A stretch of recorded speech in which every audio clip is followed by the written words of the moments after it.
नमोस्तु महर्षि। जैसा कि कल आपने बताया था कि नंदीश्वर द्वीप में दिन और रात का कोई भेद नहीं होता, वहाँ पे 24 घंटे दिन रहता है, तो वहाँ पे 28 पर्व का पता कैसे चलता है?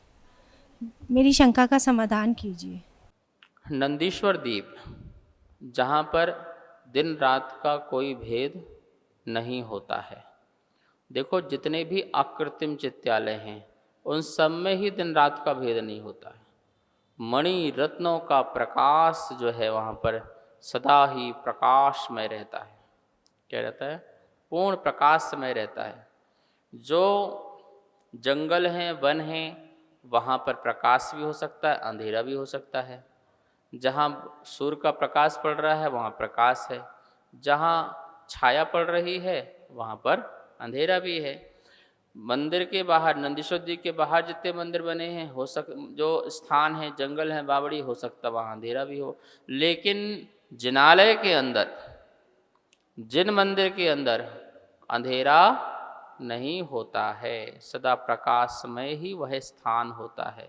इसलिए इस कारण कहते हैं दिन रात का भेद नहीं। जैसे समोसरण, समोसरण के सामने सूर्य क्या करेगा?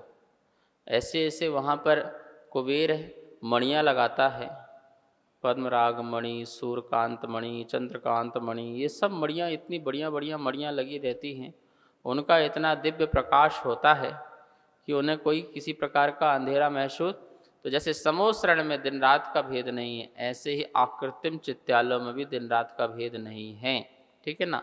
अब आपने प्रश्न पूछा कि फिर वहाँ पर कैसे पहर चलता होगा। ठीक है, तो पहर तो ऐसे ही चलता जैसे हमारे यहाँ चलता है। ठीक है, तो हमारे यहाँ पहर चलता है तो अपन बोल सूर्य चांद तारे, सूर्य घूम रहा है, 3 घंटे का पहर, जो 3 घंटे का एक पहर, तो सूर्य की चाल से पता चलता है। तो वही ऑप्शन वहाँ पर है। सूर्य भले यहाँ पर है, लेकिन घड़ी, घंटा, निमेष आदि जो है उसका ज्ञान तो उसी तरह से ही होता है जैसे कि व्यवस्था व्यवस्था है, और कोई दूसरी व्यवस्था नहीं है। तो जो 3 अठाई पर्व आते हैं उनमें देवी देवताओं को कैसे पता चलता है? जैसे आपको आपके यहाँ के कार्यक्रम पता चल जाते हैं, ऐसे ही उनके ज्ञान में या आकाशवाणी के माध्यम से ये सब जो है ये दिख जाता है, पता चल जाता है। और वो नंदीश्वर द्वीप की वंदना के लिए ढाई द्वीप में नंदीश्वर द्वीप की वंदना के लिए जो है पहुंच जाते हैं, भक्ति करते हैं, आराधना करते हैं। नमोस्तु महर्षि। मेरा एक प्रश्न है, बहुत छोटा सा है, कि विनय पाठ में लिखा होता है ई विधि ठाड़ो होए के प्रथम पढ़े जो पाठ। महाराज श्री पूजा में और वैसे भी विनय करते हैं, लेकिन ठाड़े होकर, खड़े होकर पढ़ना चाहिए, लेकिन पढ़ते सभी जो हैं बैठकर हैं। तो कृपया शंका का समाधान कीजिए। विनय पाठ को खड़े होके पढ़ना है या बैठ के पढ़ना है? ठीक है ना? पहले हम ये बता दें कि विनय पाठ पूजा का कोई अंग नहीं है। ठीक है ना? विनय पाठ तो पूजा के पहले हमारी लघुता प्रस्तुति करने का एक तरीका है। मेरे अंदर जो भक्ति है, वह भक्ति के क्या भाव हैं, वो विनय पाठ से पता चल जाता है। कि हम प्रभु की गुणगान गा लेते हैं और देश क्या है ऐसी भावना भा लेते हैं। तो जैसा नाम है विनय पाठ, हमारी अंदर की जितनी विनय भाव प्रभु के प्रति है वो सारा विनय पाठ में दिखे जाता है। अवश्य आप बैठ के भी पढ़ सकते हो और खड़े होकर पढ़ सकते हो, कहीं कोई बाधा तो है ही नहीं है। ठीक है ना? यदि आप बेंच लगा के पढ़ रहे हो नीचे, तो आपकी सामग्री नीचे है तो आप बैठ के पढ़ोगे। यदि आप खड़े होकर के पूजा कर रहे हो, बड़ी बेंच में द्रव्य लगी हुई है, तो वहाँ पर आप खड़े होकर के पढ़ोगे। अब उसमें लिखा है कि ये विधि ठाड़ो होए के, तो हम पर बैठो होए पढ़ें कि ठाड़ो होए पढ़ें? वो तो समर्थ लोगों के लिए नाथू राम ने अपनी भावना रखी। नाथू राम जो जो खड़े होकर पढ़ रहे होंगे तो उन्होंने अपने भावना की कविता लिखी कि ये विधि ठाड़ो होए के प्रथम पढ़े जो पाठ। तो मैं तो प्रथम पाठ पढ़ रहा हूँ आपकी पूजा के पहले खड़े होकर के। ठीक है ना? तो आप बैठ कर भी क्या जो है, खड़े होने का इतना ही अर्थ होता है, हमारा आलस प्रमाद दूर हो जाता है। ठीक है ना। बैठ जाते हैं तो क्या हो जाता है, आलस प्रमाद ज़्यादा आ जाता है, विनय कम हो जाता है। और जब हम खड़े हुए हैं तो फिर हम पूरे अपनी शक्ति और सामर्थ्य के अनुसार खड़े हुए हैं और सतर्क भी रहते हैं। क्या रहते हैं, महाराज जी हार खड़े क्यों करते हैं, सतर्क है, ठीक है ना। और बैठ के खाओ तो है जो आज चलने दो, अब तो कोई अब प्रमाद में फिर अपना धर्म, अपनी साधना, अपना संयम सब भूल जाते हैं, इसलिए बैठ के भोजन नहीं करते। ऐसे ही खड़े होकर के पूजन करें तो बहुत ही अच्छा है, नहीं तो बैठकर भी पूजा पाठ की जा सकती है। नमोस्तु महाराज जी। मेरी शंका है कि जैसे जब कभी हम बाहर तीर्थ यात्रा पे गए हुए हैं, वहाँ अगर हमें किसी ऐसी कोई सूचना मिलती है किसी मृत की, घर परिवार की, उसमें हमें क्या करना चाहिए?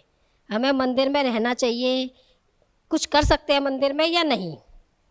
तीर्थों में वंदना कर रहे हैं या मंदिर में पूजा पाठ कर रहे हैं और घर से कोई समाचार आ जाए कि सूतक लग गया है या पातक लग गया है, कोई भी अशुभ सूचना आ जाती है, तो जिस समय यदि आप तीर्थ वंदना कर रहे हैं तो अपनी पूरी तीर्थ वंदना करो। उस समय यदि आप अभिषेक कर रहे हैं, पूजन कर रहे हैं, तो आप अभिषेक पूजन पूरा करो। ऐसा नहीं कि चढ़ा रहे थे जलम नृपामति स्वाहा, एक कोई चला गया, अच्छा छोड़ो और बाहर जाओ, ऐसा नहीं चलेगा, ठीक है ना। आप उस समय क्या करो, अपनी पूरी पूजा संपन्न करो, फिर उसका प्रायश्चित लो। क्या लो, फिर उसका आप प्रायश्चित ले लो, ठीक है। जो भी आप त्याग कर सकते हो त्याग करो, शक्ति सामर्थ्य के अनुसार गुरु से प्रायश्चित ले लो, ठीक है ना। तो इस प्रकार की व्यवस्था है।